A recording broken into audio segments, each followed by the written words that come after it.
Hey guys, how are you all? कैसे हैं आप सब? उम्मीद करता हूँ आप सब बहुत ज़्यादा बढ़िया होंगे। सो गाइस, मेरा नाम है उज्जवल और आज लेकर आए हैं एटम्स एंड मॉलिक्यूल्स का पार्ट फिफ्थ। और इस पार्ट में हम क्या करने वाले हैं, अपने कंपाउंड्स के फॉर्मूला के ऊपर देखने वाले हैं कि कंपाउंड्स के जो फॉर्मूला बनते हैं वो बनते कैसे हैं, है ना। हमने बहुत सारे कंपाउंड्स देखे हुए हैं, उनका जो फॉर्मूला बनता है वो बनता कैसे है। भाई, मैंने आपको लास्ट लेक्चर में बताया था एक कंपाउंड का केमिकल फॉर्मूला कुछ इस तरह का होना चाहिए जिस फॉर्मूले को देखकर हम बता दें कि ये कंपाउंड किस किस चीज़ से मिलके बना है। मान लो अगर मैं कहूँ NaCl, जो आपका कॉमन सॉल्ट है, आपका जो घर में यूज़ करने वाला आपका कॉमन सॉल्ट होता है, अगर मैं आपसे पूछूँ उसका केमिकल फॉर्मूला क्या है, तो आप उसका केमिकल फॉर्मूला FAI तो नहीं बोल सकते ना। उसका केमिकल फॉर्मूला जो है वो NaCl होना चाहिए। NaCl होगा भाई, NaCl होगा, ताकि हमें ये पता चल सके कि ये जो अब हमारा कॉमन सॉल्ट है ये किस किस चीज़ से मिलके बना है। ये सोडियम से मिलके बना है, ये क्लोरीन से मिलके बना है, इसलिए इसे हम NaCl इसका केमिकल फॉर्मूला लिखते हैं, है ना। तो केमिकल फॉर्मूला की इंपॉर्टेंस हमने बता दी थी कि भाई ये केमिकल फॉर्मूला की इंपॉर्टेंस ये है। अगर ये हमें पता है कि केमिकल फॉर्मूला इसका ये है तो हम उसके बारे में बता सकते हैं कि ये कंपाउंड जो है वो इन इन चीज़ों से मिलके बना होगा। लास्ट लेक्चर में हमने कुछ आयंस की बात की थी। आयंस हमने कहा था आयंस होते हैं एटम के ऊपर जब भी कोई चार्ज आता है तो वो आयंस बन जाते हैं, ठीक है। अब एटम के ऊपर पॉजिटिव चार्ज भी आ सकता है, नेगेटिव चार्ज भी आ सकता है। अगर एटम इलेक्ट्रॉन दे देगा तो उसके ऊपर पॉजिटिव चार्ज आ जाएगा, अगर एटम इलेक्ट्रॉन ले लेगा तो उसके ऊपर नेगेटिव चार्ज आ जाएगा, ठीक है। एक इंपॉर्टेंट बात यह है जो आपको सीखनी चाहिए, वो मैं आपको बता देता हूँ। एटम और आयंस के, एटम और उसी एटम का जो आयन होता है उसके मास में बिल्कुल भी फर्क नहीं माना जाता। हमारे लेवल पे हम उसका फर्क नहीं मानते, क्योंकि मैं आपको बताऊं जो शेयरिंग होती है वो केवल और केवल इलेक्ट्रॉन्स की होती है। भाई, मैं आपसे कहूँ मेरे पास सोडियम का एक एटम है, सोडियम का एक एटम है, सोडियम का मेरे पास एक एटम है, तो उसके पास 11 प्रोटॉन है और 11 ही इलेक्ट्रॉन है, तो उसका जो ओवरऑल हम एटॉमिक मास मानते हैं वो 23 मानते हैं, माफ करना 23 मानते हैं। तो जब जब वो अपना एक एटम दे इलेक्ट्रॉन दे देगा तो वो क्या बन जाएगा, Na पॉजिटिव। तब भी उसका जो मॉलिक्यूल, जो उसका एटॉमिक मास होता है उसमें कोई भी चेंज नहीं आता, क्योंकि मैंने आपसे कहा था एटम्स जो हैं वो बहुत ज़्यादा हल्के होते हैं, बहुत ज़्यादा हल्के होते हैं। उनका जो उनका मास होता है वो नेग्लिजिबल होता है, ठीक है। जो मास है उनका नेग्लिजिबल होता है, ठीक है गाइस। ये बात थी हमारे जो चार्ज मास वगैरह की। अभी हम बात कर लेते हैं, हमने लास्ट लेक्चर में कुछ आयंस के बारे में पढ़ा था, लेकिन अब आयंस जो है वो कुछ और तरीके के होते हैं। भाई, कैटायन और एनायंस तो है ही, लेकिन आयंस कुछ और तरीके से भी हमने डिफाइन कर रखे हैं। वो हैं दो तरीके के आयंस, एक है हमारे सिंपल आयंस, एक है हमारे कंपाउंड आयंस। एक है हमारे सिंपल आयंस और एक है हमारे कंपाउंड आयंस। ये कैटायंस और एनायंस की कैटेगरी में नहीं है। अगर आपसे कोई पूछे कि कितने तरीके के आयंस है तो ये मत कहते ना 4 तरीके के आयंस है, कैटायंस, एनायंस, सिंपल आयंस और कंपाउंड आयंस। नहीं नहीं नहीं, कोई आपसे पूछे कि एनायंस कितने तरीके के हैं on the basis of their charge, अगर आपसे कोई पूछे कि एनायंस कितने आयंस कितने तरीके के हैं on the basis of their charge, तो आप कहोगे कि 2 तरीके के हैं, कैटायंस और एनायंस। अगर कोई आपसे पूछे आयंस कितने तरीके के हैं ऑन देयर कंपोजिशन, कि वो किससे मिलके बने हैं, है ना, तो वो किससे मिलके बनी है, तो आप कहोगे वो भी 2 तरीके के हैं, एक है सिंपल आयन और एक है कंपाउंड आयन। अच्छा, सिंपल आयन और कंपाउंड आयन से नाम से पता चल रहा है सिंपल जो होंगे वो सिंपल होंगे, है ना। कंपाउंड जो होंगे वो काफ़ी चौड़े मोटे ऐसे कुछ होंगे। जरा देख लेते हैं डेफिनेशन, जब आप पढ़ोगे तो आपको क्लियर हो जाएगा। सिंपल आयन होता है, आसान भाषा में सुनो, सिंपल आयन वो आयन होता है जो केवल एक ही तरीके के एटम, केवल एक ही तरीके के एटम से मिलके बना हो। मैं एक एटम की बात नहीं कर रहा हूं, मैं एक ही तरीके के एटम की बात कर रहा हूं। जैसा अगर मैं कहूं सोडियम का आयन, तो सोडियम का आयन एक ऐसा आयन है जो केवल सोडियम के एटम से मिलके बना है। सोडियम का जो आयन है वो केवल और केवल सोडियम के एटम से मिलके बना है, इसलिए वो कैसा आयन है, वो सिंपल आयन है। वो कैसा आयन है, सिंपल आयन है। अगर मैं क्लोरीन के आयन की बात करूं, क्लोरीन का आयन जो कि होता है एनायन, तो मैं क्लोरीन के आयन की बात करूं तो वो क्या है, वो क्या है, सिंपल आयन है, क्योंकि वो केवल और केवल क्लोरीन के एटम से मिलके बना है। क्या मुझे बताओ, क्लोरीन का आयन क्या फ्लोरीन से बना है? आपका जवाब होगा बिल्कुल नहीं भैया, कैसी बात कर रहे हो। क्लोरीन का जो आयन है वो क्लोरीन के एटम से बना है, क्योंकि क्लोरीन ने अपना एक इलेक्ट्रॉन ले लिया है, क्लोरीन के एटम ने एक इलेक्ट्रॉन ले लिया है, इसलिए वो क्या बन गया है, क्लोरीन का आयन बन गया है ना भाई, यही बात है। बिल्कुल ठीक है। तो जो सिंपल आयंस है वो कैसा आयंस है, जो केवल एक ही तरीके के एटम से मिलके बने हैं, वो होते हैं हमारे सिंपल आयंस, जिन्हें हम मोनो एटॉमिक आयंस भी बोलते हैं। मोनो एटॉमिक आयंस मतलब मोनो माने वन। मोनो आपको कहीं भी मिल जाए ना, मोनो MONO, मोनो का मतलब होता है वन।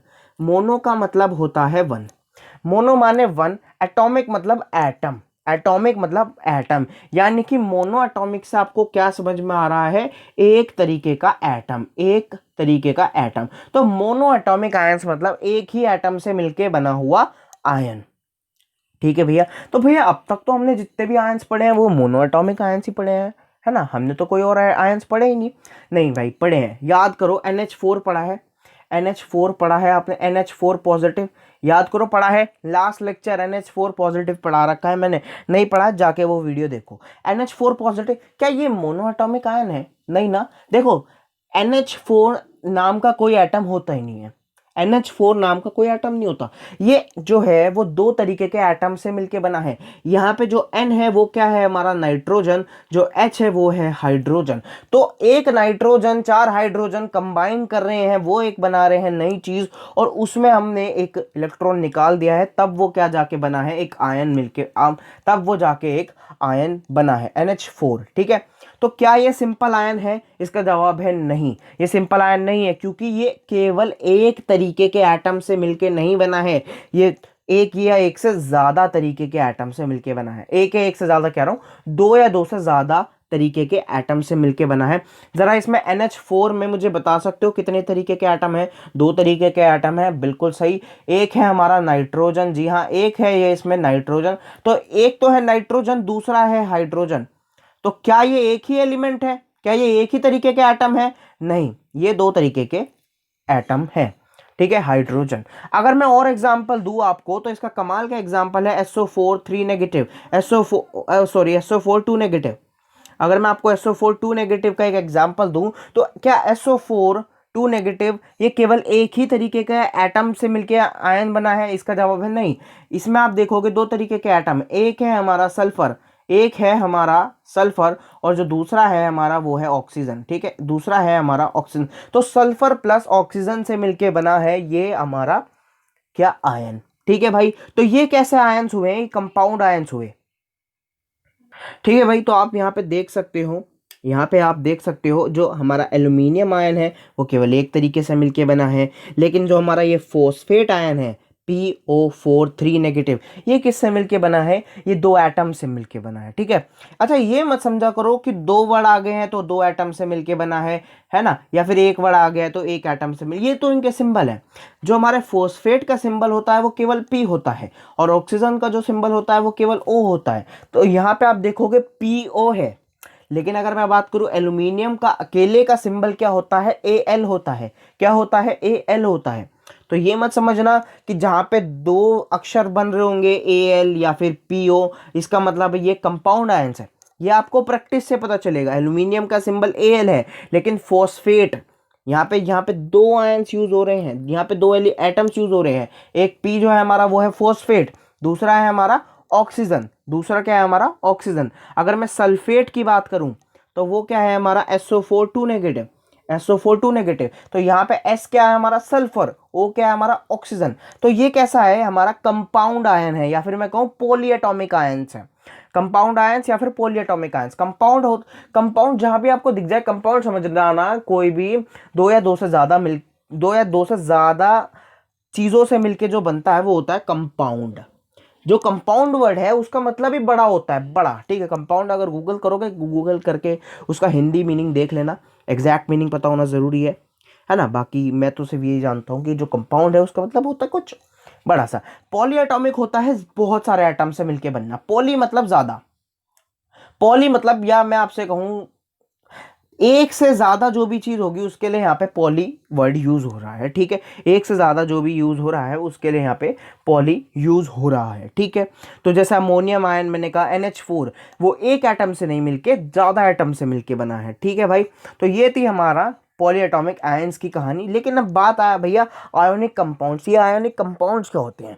भाई मुझे ये बताओ, लास्ट लेक्चर में मैंने कहा था कि एक तरीके का एटम इलेक्ट्रॉन देता है, और एक तरीके का एटम इलेक्ट्रॉन लेता है। अगर मैं बात करूं तो हमने याद हो आपको, हमने कहा था सोडियम जो है वो इलेक्ट्रॉन देता है और क्या बन जाता है, Na पॉजिटिव।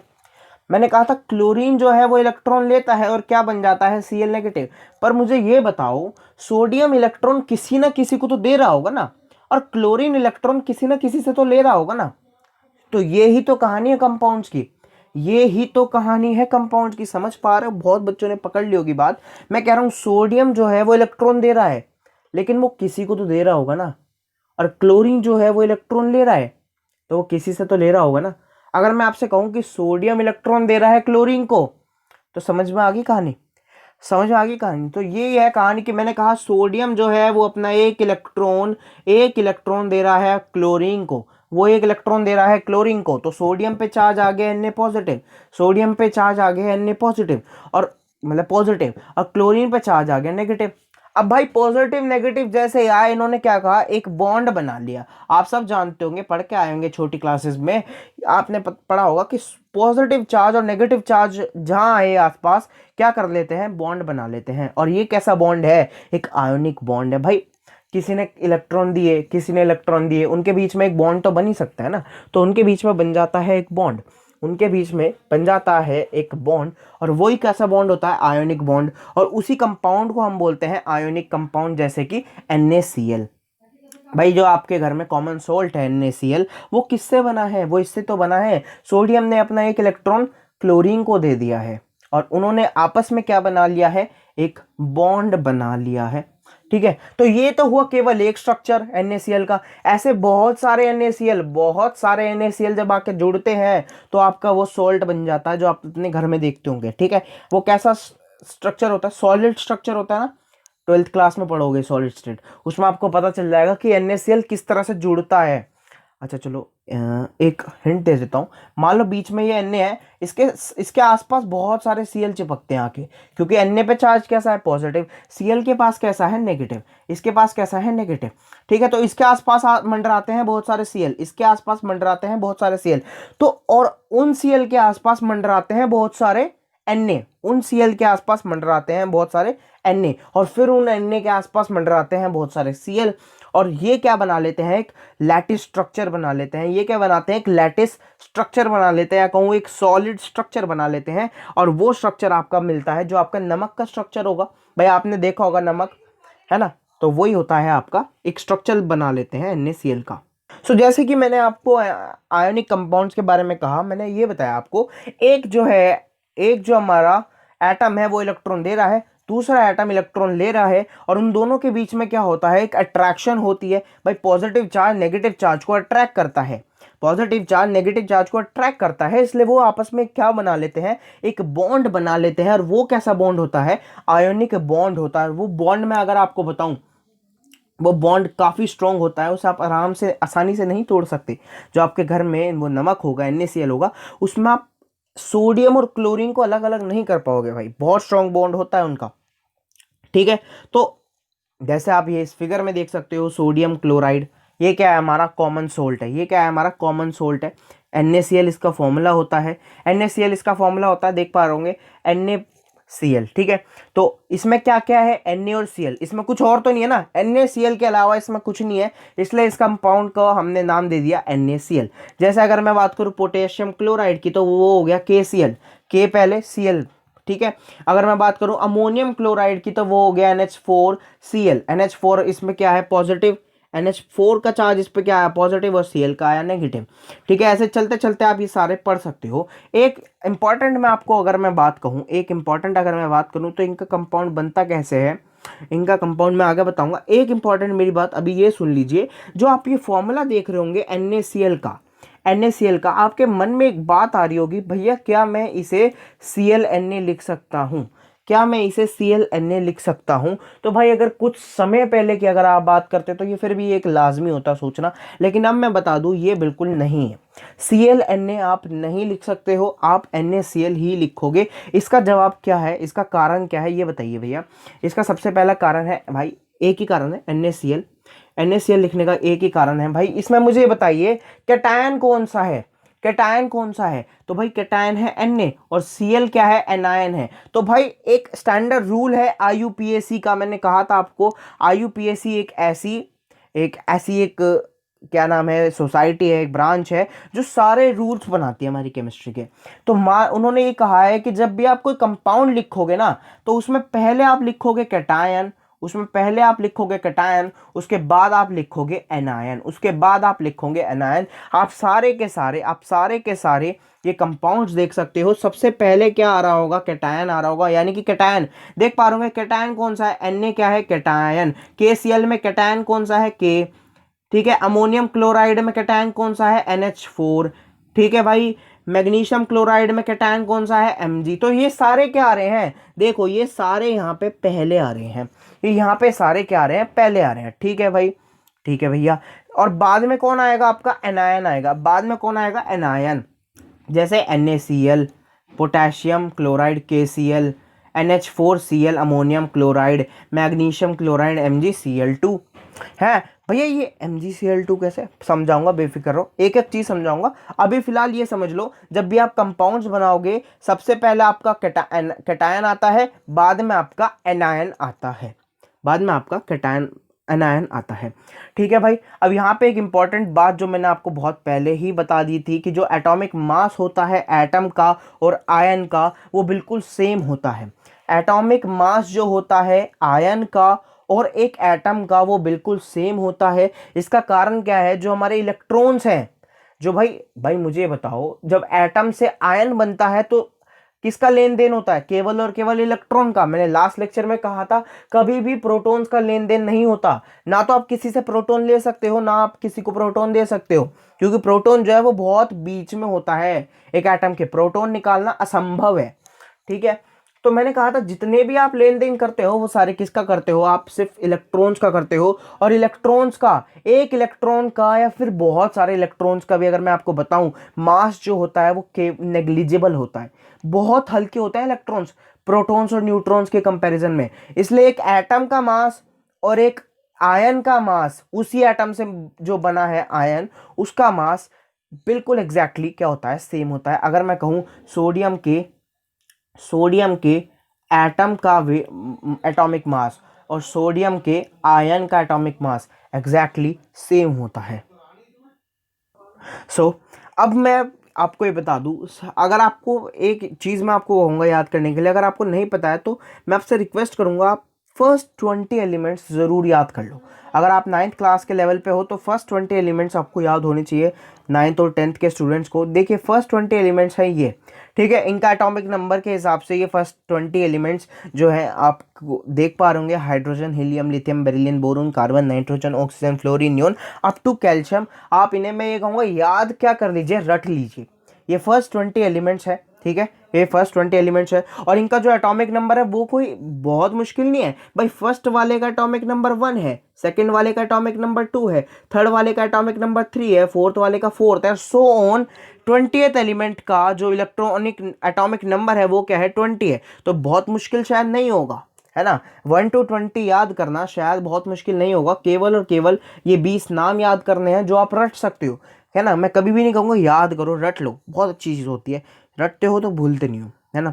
याद कर लो, रट लो, तुम्हारी मर्जी है भाई, ठीक है। जब आप इन्हें याद कर लोगे या रट लोगे तो ये है आपका एक एटॉमिक मास की टेबल। देखो उसमें हमने एटॉमिक नंबर लिखे हुए थे, इसमें आपके एटॉमिक मास भी गिवन है। जो हमारा हाइड्रोजन है उसका एटॉमिक मास 1 है, हीलियम का हमारा एटॉमिक मास 4 होता है, लिथियम का 7 है, बेरिलियम का 9 है, मतलब बोरोन का 11, कार्बन का 12, नाइट्रोजन का 14, ऑक्सीजन का 16 एंड सो ऑन। अगर आप देखते आओ तो यहाँ पे आपको एटॉमिक मास गिवन है सभी एलिमेंट्स के आप देख सकते हो। कैल्शियम का 40 है, पोटेशियम का 39 है, पोटेशियम का क्या है, 39 है। फिलहाल आप याद कर लीजिए, एटॉमिक मास मैंने आपको बताया था, एटॉमिक मास होता है proton plus neutron, proton plus neutron, proton plus neutron. तो भाई हीलियम में कितने प्रोटॉन प्लस न्यूट्रॉन है, 4 हैं। कितने हैं, 4 हैं। कितने हैं, 4 हैं। एक कमाल की बात बताऊं, जितने एक एटम में इलेक्ट्रॉन होते हैं उतने प्रोटॉन होते हैं, आप जानते हो। अच्छा ये सब है ना, हम स्ट्रक्चर ऑफ एटम में डिस्कस करेंगे। फिलहाल आप क्या कर लीजिए, ये एटॉमिक मास देख लीजिए, है ना, बहुत परेशानी ना हो, इसलिए मैंने आपको ये एटॉमिक मास की फिगर दे दी है। एटॉमिक मास की टेबल देख लीजिए, कहीं पर लिखना चाहिए तो लिख सकते हो आप। फर्स्ट 20 एलिमेंट्स का अगर आपको एटॉमिक मास पता है तो काफ़ी फ़ायदा होता है आपको, है ना, काफ़ी फ़ायदा होगा 10th 9th में और 10th में आपको काफ़ी काम आएगा ये, इसलिए मैं आपसे कहूँगा कि ये सारे एटॉमिक मास लिख लीजिए। ठीक है, अब बात करते हैं भाई, जब हम कंपाउंड्स बनाते हैं तो भैया हमने एक चीज़ देखी थी, कहीं पे आ रहा था Cl2। हाँ, जैसा आपने NaCl बनाया तब तो NaCl ठीक था, जब तो NaCl ठीक था, लेकिन जब आपने Mg बनाया तो अब आपने Mg ना लिख के MgCl2 लिखा था। तो ये चीज़ हमें समझाइए। तो ये सारी चीज़ समझाएंगे आपको हम वैलेंसी के थ्रू, कि भाई जो कंपाउंड्स बनते हैं उनमें सबसे बड़ा रोल होता है वैलेंसी का। वैलेंसी का, ठीक है भाई, क्या किसका रोल होता है? वैलेंसी का रोल होता है। सबसे पहले भैया वैलेंसी क्या होती है? वैलेंसी होती है भाई, एक एटम कितने इलेक्ट्रॉन्स दे सकता है या ले सकता है ना। अगर मैं आपको इंग्लिश वाले डेफिनेशन की बात करूं, the combining capacity of an atom is known as valency. ठीक है, अगर आपको किसी बुक में देखना होगा तो ये डेफिनेशन सबसे ज़्यादा पॉपुलर है, the combining capacity of an atom और element is known as valency. लेकिन आपको आसान भाषा में अगर मैं बताऊं तो वैलेंसी होता है कि एक एटम कितने इलेक्ट्रॉन या तो देगा या कितने इलेक्ट्रॉन लेगा। जैसे अगर मैं बात करूं तो यहाँ पे आप देख सकते हो, लिथियम जो है वो 1 इलेक्ट्रॉन देता है, सोडियम हमारा 1 इलेक्ट्रॉन देता है, पोटेशियम जो है वो 1 इलेक्ट्रॉन देता है, सिल्वर जो है वो 1 इलेक्ट्रॉन देता है, कॉपर जो है वो 1 या 2 इलेक्ट्रॉन दे सकता है, मरकरी जो है वो 1 या 2 इलेक्ट्रॉन दे सकता है, मैग्नीशियम भी 2 इलेक्ट्रॉन दे सकता है, कैल्शियम भी 2 इलेक्ट्रॉन दे सकता है, एंड सो ऑन।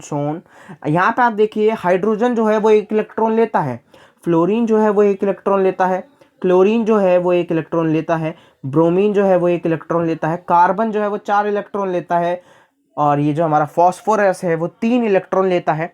ठीक है, जैसे मैंने आपको कहा था, जो मेटल्स होते हैं वो इलेक्ट्रॉन देते हैं, जो मेटल्स होते हैं वो इलेक्ट्रॉन्स देते हैं, जो नॉन मेटल्स होते हैं वो इलेक्ट्रॉन्स लेते हैं, जो नॉन मेटल्स होते हैं वो इलेक्ट्रॉन्स लेते हैं। तो भाई यही है कहानी केमिकल फॉर्मूला की। केमिकल फॉर्मूला देखते हैं अब कैसे बनता है।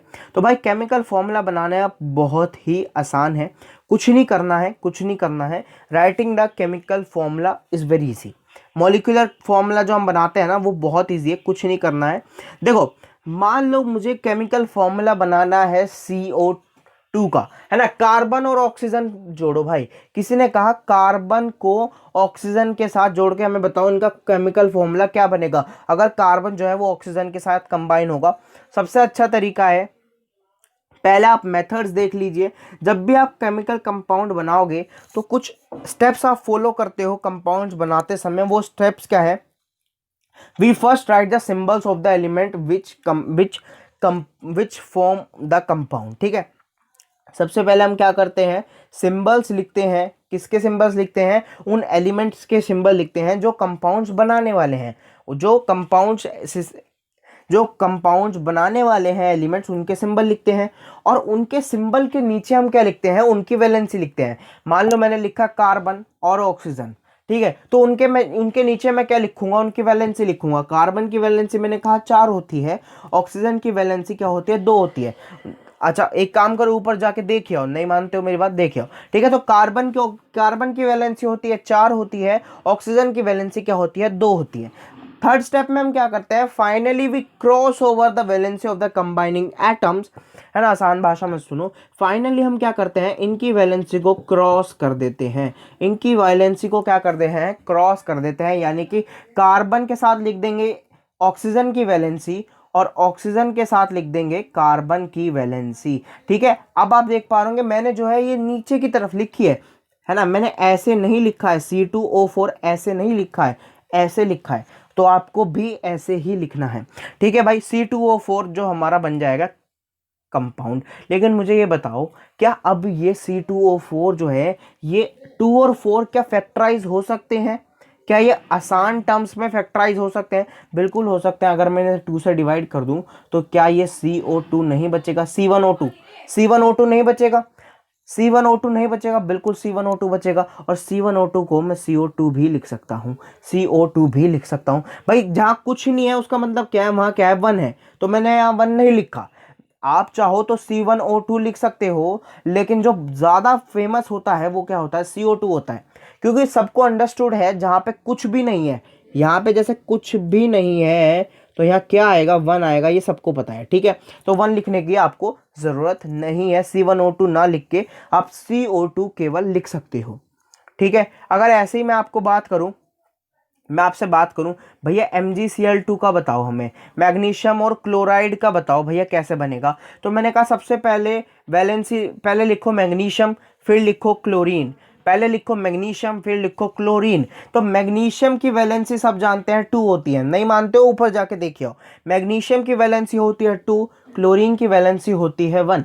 मैग्नीशियम की वैलेंसी होती है 2, क्लोरीन की वैलेंसी होती है 1। जब मैं करूंगा ये क्रिस क्रॉस, जब मैं ये करूंगा ये क्रिस क्रॉस, तो क्या बन जाएगा Mg के साथ लिखूंगा 1 Cl2, MgCl2, Mg1Cl2 है ना भाई, क्या बन गया Mg1Cl2। लेकिन क्या इसे मैं MgCl2 लिख सकता हूं? जवाब है बिल्कुल हाँ, क्योंकि जहां कुछ नहीं है वहां पे क्या होगा, 1 होगा, ये सब जानते हैं, ठीक है। अच्छा एक चीज मैं आपको रिकमेंड करूंगा, जब भी आप ऐसे लिख रहे हो तो मैग्नीशियम के बाद Cl2 आप ऐसे भी लिख सकते हो, MgCl2 आप ऐसे भी लिख सकते हो, यानी कि जो आपने पहला अपना आयन लिखा वो कैसा हुआ, सीधा लिख दिया। जो हमारा दूसरा आयन हमने लिखा वो क्या करा, हमने ब्रैकेट के अंदर लिखा, वो हमने ब्रैकेट के अंदर लिखा ताकि ये पता चल जाए जो ये 2 है वो केवल इस ब्रैकेट का है। मेरी बात समझ पा रहे हो? मान लो मैंने कहा XY, मान लो ये XY हमारे कोई एलिमेंट है, जो हमारी X की वैलेंसी है वो क्या है, 2 है, और Y की वैलेंसी क्या है, 1 है, Y की वैलेंसी क्या है, 1 है। जब मैं इसे क्रिस क्रॉस करूंगा तो क्या बनेगा, XY2 बनेगा, XY2 बनेगा। तो और क्लियर हो सके कि ये जो हमारा 2 है वो किसका है, हम क्या करेंगे, इस पे एक ब्रैकेट लगा देंगे जिससे क्लियर हो जाए जो ये 2 है इसका अधिकार केवल Y को है, जो ये 2 है इसका अधिकार किस पे है, केवल और केवल किस पे है, Y पर है। देखो XY2, ठीक है भाई, समझ में आ गया। देखो चाहो तो आप XY2 ऐसे भी लिख सकते हो, और ऐसे लिखोगे तो और अच्छी बात है, ऐसे लिखोगे तो और अच्छी बात है, XY2 आप ऐसे लिख सकते हो। जैसे अगर आप देखो तो ये हमारा क्या कार्बन और ऑक्सीजन काम कर रहे हैं, अगर आप देखना चाहो तो देख सकते हो।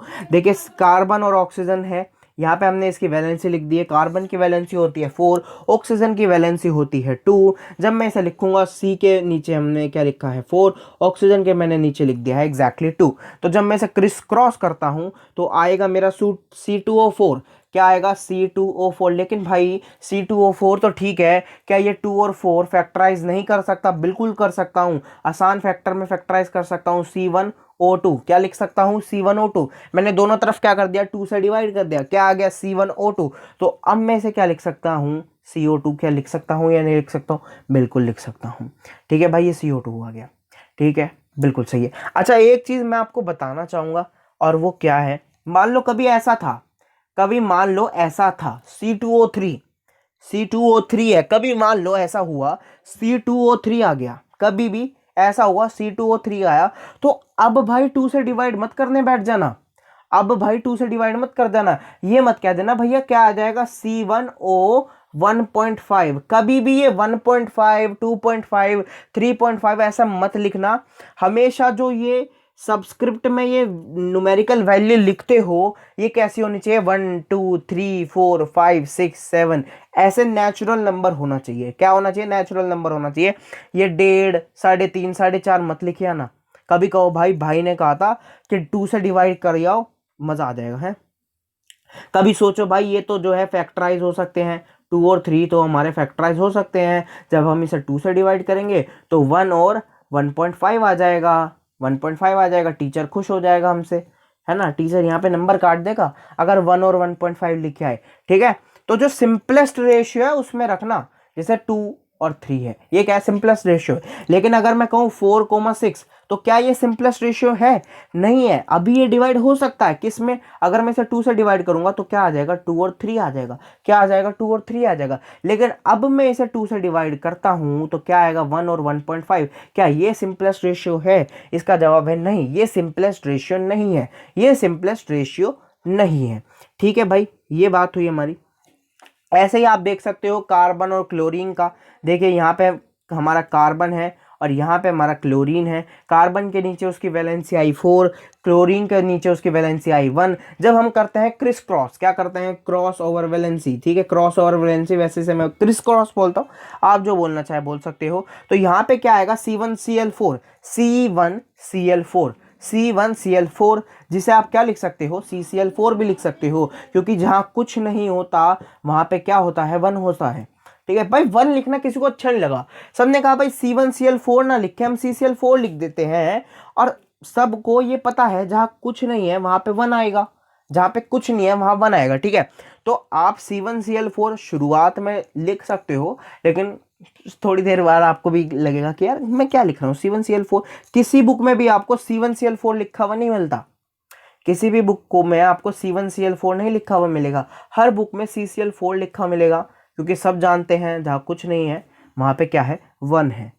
ठीक है भाई, अब बात आई भैया एटम्स की, तो ठीक है, वैलेंसी ऑफ आयंस बताओ, आयंस की वैलेंसी क्या होती है। आपने कहा क्लोरीन की वैलेंसी है 1, क्योंकि क्लोरीन एक इलेक्ट्रॉन ले सकता है। मुझे बताओ वैलेंसी आयंस की कितनी होती है। तो भाई सबसे कमाल का जवाब है, वैलेंसी आयंस की कितनी होती है। तो भाई वैलेंसी आयंस की एग्जैक्टली इक्वल होती है जितना उनके ऊपर क्या होता है, चार्ज होता है। जितना भी आपके आयंस के ऊपर चार्ज है वो ही उनकी क्या हो जाती है, वैलेंसी हो जाती है। मतलब भैया हम समझे नहीं, कोई बात नहीं भाई, समझा देता हूं।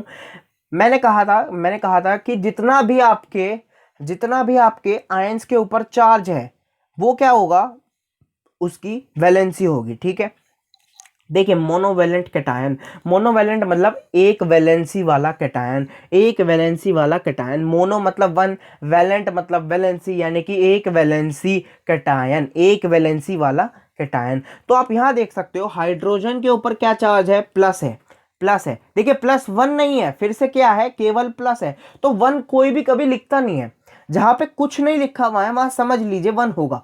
देखिए यहां पे कभी भी H+1 नहीं लिखा हुआ है, यहाँ पे H+1 नहीं लिखा हुआ है ना, केवल क्या लिखा हुआ है, H+ है। तो यहाँ पे ये बताना चाह रहा है, ये दिखाया जा रहा है 1 लिखने की कहीं ज़रूरत नहीं है। जहाँ अगर आपको कुछ ना मिले वहाँ 1 समझ लेना, जहाँ आपको कुछ ना मिले वहाँ आप उसे क्या समझ लेना, 1 समझ लेना। ठीक है, जब भी हम HCl लिखते हैं मेरे भाई, जब हम HCl लिखते हैं तो क्या H1Cl1 लिखते हैं, नहीं ना, बस वो HCl लिख के छोड़ देते हैं। वो कहते हैं कि आप समझ जाओ, आप समझ जाओ, जहाँ कुछ नहीं है वहाँ 1 है ना। मैंने काफी बार बता दिया लेकिन कोई बात नहीं। तो यहाँ पे आप देख रहे हो hydrogen, lithium, sodium, potassium, ammonium, silver, copper 1 ion, mercury 1 ion, इन सब की क्या है वैलेंसी, इन सब के ऊपर जो चार्ज है वो कैसा है, प्लस है ना, या फिर मैं कहूँ +1 है।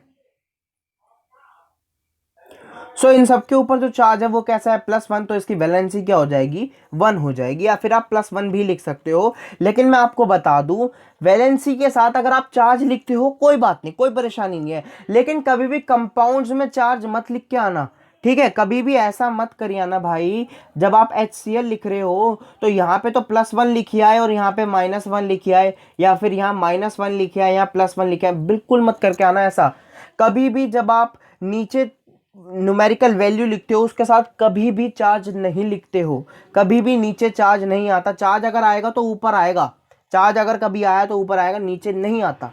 ठीक है, तो इन सब की वैलेंसी क्या होगी, +1। अगर मैं नीचे बात करूं डाई वैलेंट कैटायंस की, तो उन सब की वैलेंसी क्या है, +2 है। आप देख सकते हो magnesium ion Mg2 positive, calcium ion Ca2 positive, barium ion Ba2 positive, और कॉपर 2 आयन Cu2 पॉजिटिव। देख पा रहे होंगे कॉपर की एक वैलेंसी क्या है, +1 है, और कॉपर की दूसरी वैलेंसी क्या है, +2 है। तो कॉपर जो है हमारा वो 2 वैलेंसी शो करता है। जी हाँ, कॉपर जो हमारा 2 वैलेंसी शो करता है।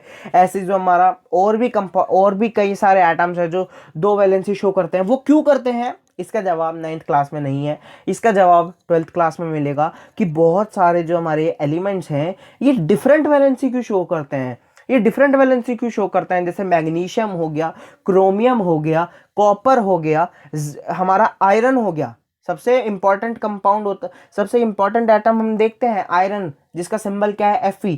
वो अलग अलग वैलेंसी शो करता है, कोई 1 शो करता है, कोई 2 शो करता है, कॉपर 1 शो करता है, 2 शो करता है। तो ये अलग अलग वैलेंसी क्यों शो करते हैं, इन सबका जवाब आपको मिलेगा क्लास 12th में। ठीक है। ऐसी वीडियो को ज़्यादा ना लंबी करते हुए जल्दी खत्म करते हैं। ट्राईवैलेंट जो कैटायंस हैं उनकी जो वैलेंसी होती है वो +3 होती है। ऐसे अगर मैं बात करूं मोनोवैलेंट एनायन की तो इसकी जो वैलेंसी है वो क्या है, H-, क्योंकि ये क्या है, एनायन है, तो इनकी जो वैलेंसी है वो क्या होगी, -1 होगी। ठीक है भाई, ये सारे पढ़ लेना, है ना। डाईवैलेंट जो एनायन है उनकी वैलेंसी क्या होगी, -2 होगी, क्योंकि ये क्या है, एनायंस है। देख पा रहे होंगे ऑक्साइड आयन, सल्फाइड आयन, ये देखो SO3 2 नेगेटिव, SO3 2 नेगेटिव, ये कैसा आयन है जरा बताना, सिंपल है या कंपाउंड है, सिंपल आयन है या कंपाउंड आयन है, जरा बता सकता है कोई। बिल्कुल, ये कैसा आयन है, कंपाउंड आयन है, क्योंकि ये दो तरीके के एटम से मिलके बना है, आप देख सकते हो। तीसरा हमारा क्या है, ट्राईवैलेंट एनायन है। तीसरे क्या है हमारे, ट्राईवैलेंट एनायन है, क्योंकि इनकी जो वैलेंसी है वो कैसी है, -3 या 3 माइनस, -3 या 3 माइनस, इनकी जो वैलेंसी है वो क्या है, -3 या 3 माइनस। ठीक है, तो जैसे मैंने कहा था भाई, एक पॉजिटिव और एक नेगेटिव। भाई पॉजिटिव वाले ने इलेक्ट्रॉन दिए तो किसको दिए होंगे, जिसके ऊपर नेगेटिव चार्ज है। मुझे बताओ, पॉजिटिव वाला जब कभी भी इलेक्ट्रॉन देता है, भाई सोडियम ने अपने इलेक्ट्रॉन दिए तो उन्हें किसी ऐसे कोई तो दिए होंगे जो इलेक्ट्रॉन ले सकता हो, बस तो फिर यही तो काम है। तो भाई जिस तरह वहां किया था वैसे यहाँ पे होगा। मान लो एक मेरा जो मेरा एलिमेंट है वो क्या है, सोडियम है, दूसरा जो है मेरा वो है CO3, है ना, इसे हम बोलते हैं कार्बोनेट, तो ये क्या है, CO3। ठीक है, ये लिख लिया हमने। नीचे हमने क्या लिखी, इनकी वैलेंसी लिख ली। नीचे हमने क्या करा, इनकी वैलेंसी लिख ली। अभी आप देख पा रहे होंगे यहाँ पे हमने चार्ज के साथ वैलेंसी लिख दी है। अगर आप पेपर में लिखना चाहो तो लिख सकते हो, लेकिन जब हमने इसका क्या करा, क्रिस क्रॉस करा, जब हमने इसे क्रिस क्रॉस करा तब आप देख सकते हो यहाँ पे चार्ज नहीं है, जब हमने सोडियम के साथ कार्बोनेट की वैलेंसी लिखी और कार्बोनेट के साथ सोडियम की वैलेंसी लिखी, तो क्या मुझे ये बताओ, हमने चार्ज लिखा हुआ था, नहीं लिखा हुआ था। भैया ये तो CO3 है और यहाँ पे वैलेंसी 1 है। भाई मेरे, ये CO3 इसका है, ये CO3 इसका है। ठीक है, क्लियर कर लो, परेशानी फर्स्ट टाइम पढ़ रहे हो इसलिए लग रहा है। देखो Na2, फिर मैंने क्या कहा था, ब्रैकेट बना लेना, और क्या लिखना, CO3 लिखना, और फिर क्या लिखोगे, 1 लिखोगे। अब यहाँ पे क्या है, 1 है, मैंने कहा है 1 लिखना जरूरी नहीं है, तो आप क्या लिख सकते हो, NO2CO3। ब्रैकेट बनाना चाहो बना लो, ब्रैकेट हमेशा जब बनाना जब यहाँ पे 1 ना हो, 1 से ज्यादा हो, 2 हो, 3 हो। ठीक है, देखिए यहाँ पे इन्होंने एक बहुत इंपॉर्टेंट चीज लिखी हुई है और वो मैं चाहूंगा कि आप पढ़ो, और वो क्या है कि एक सबसे इंपॉर्टेंट चीज आपको ध्यान रखने वाली क्या है, जब भी आप वैलेंसी को क्रिस क्रॉस करते हो, तब कभी भी आप उनके साथ उनका चार्ज नहीं लिखते हो, सिंबल्स के साथ उनका चार्ज कभी भी नहीं लिखते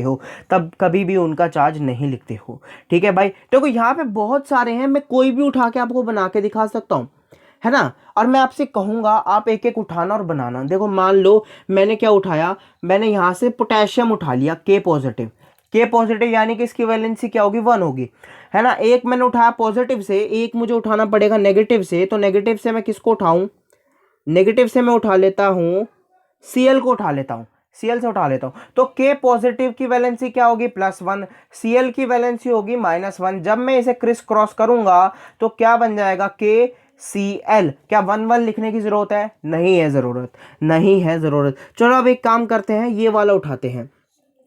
ये उठाया मैंने कैल्शियम Ca2 पॉजिटिव, क्या उठाया, कैल्शियम Ca2 पॉजिटिव। दूसरा मैं उठाता हूं यहां से एक हार्ड सा उठाता हूं, कार्बोनेट CO3 2 नेगेटिव, ठीक है भाई। तो मैंने कैल्शियम लिया, क्या था, 2 पॉजिटिव, कैल्शियम था 2 पॉजिटिव, और CO3 क्या था मेरा, 2 नेगेटिव। मैंने करा भाई क्रिस क्रॉस, मेरा आया Ca2, ब्रैकेट बनाऊंगा CO3 2, CO3 2, देख पा रहे होंगे मैंने क्या कहा, Ca2 ब्रैकेट बनाया CO3 2, Ca2 CO3 2। क्या ये 2 और 2 मैं सिंपलेस्ट फॉर्म में लिख सकता हूँ, बिल्कुल लिख सकता हूँ भैया, 2 से डिवाइड कर दीजिए। भाई ये वाला मत डिवाइड कर देना, ये पहले से बना हुआ है, सिर्फ और सिर्फ इन्हें डिवाइड कर सकते हो, इन्हें डिवाइड करके मत कह देना भाई उज्जवल भैया ने सिखाया था कि इसे डिवाइड करना, सिर्फ और सिर्फ ये वाला डिवाइड होंगे।